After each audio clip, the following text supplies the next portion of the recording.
Jeg spurgte Peter, om han har lyst til at løbe et halvmaraton. Og han siger til mig, du er syg i hovedet. Og så tog vi det første halvmaraton, hvor vi sidder og snakker sammen bagefter.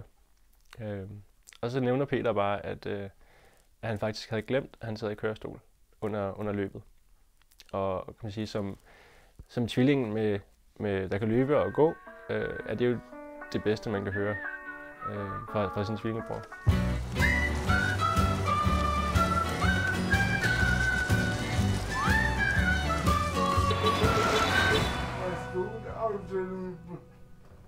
Den där första halvmaratontävlingen för drygt 1,5 år sedan gav de båda inspiration att tillsammans försöka nå ett mål som från början verkade ouppnåeligt. En full triathlon, en Ironman. Ja. Så står der finisher bagpå. Det ser også for mig, at jeg glemmer, at jeg er handicappet. Det er nok, det ser også.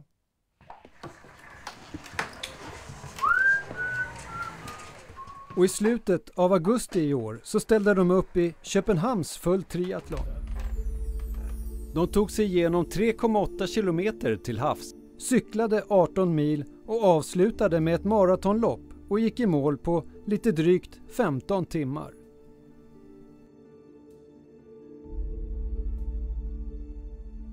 Hur reagerar folk på när de ser er tävla?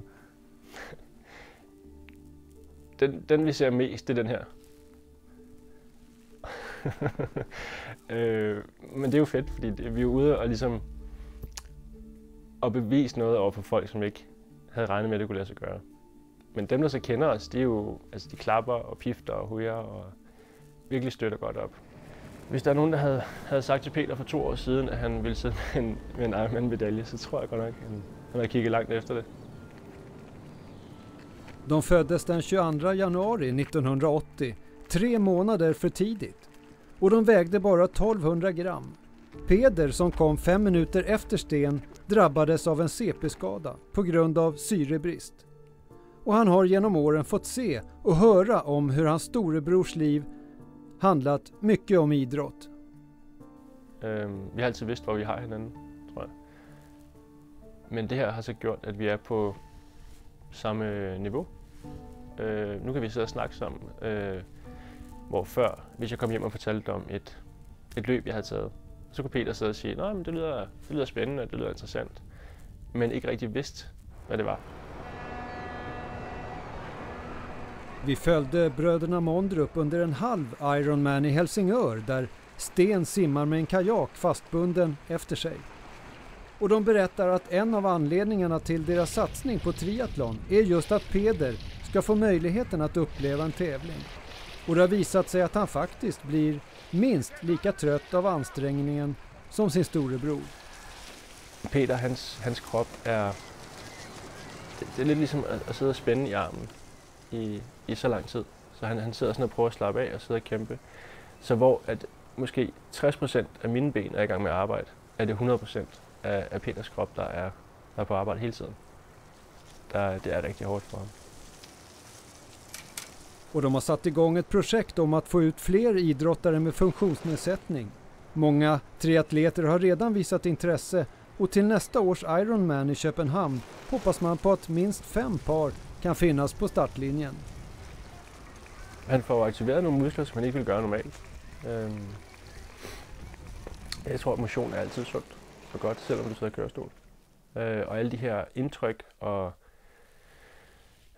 den her support og så videre, gør jo nok også, at når du kommer hjem, så er du også sådan her. Men jeg tror, det er rigtig vigtigt at bevise over for den, kan man sige, almindelige person, at du skal tænke i muligheder frem for begrænsninger. Og åbne øjnene for at tage de chancer, der nu end er. Och de har bestämt sig för att fortsätta tävla tillsammans. Där de blir en triatlet, team tvilling som de kallar sig, och får alltså samma tid i mål. Det eneste, der er med det her, det er jo nok, at uanset hvor stærkt jeg løber, så vil Peter altid komme først. Så den skal jeg lige, der skal jeg have kigget på noget næste år. Så må jeg bare skubbe ham ud, eller vende ham om, eller løbe forrest. Jeg ender jo altid med at tabe.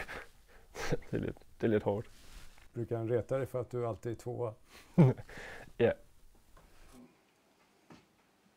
Det har altid været tætte, som prøver. Men efter det her er vores forhold styrket betydeligt.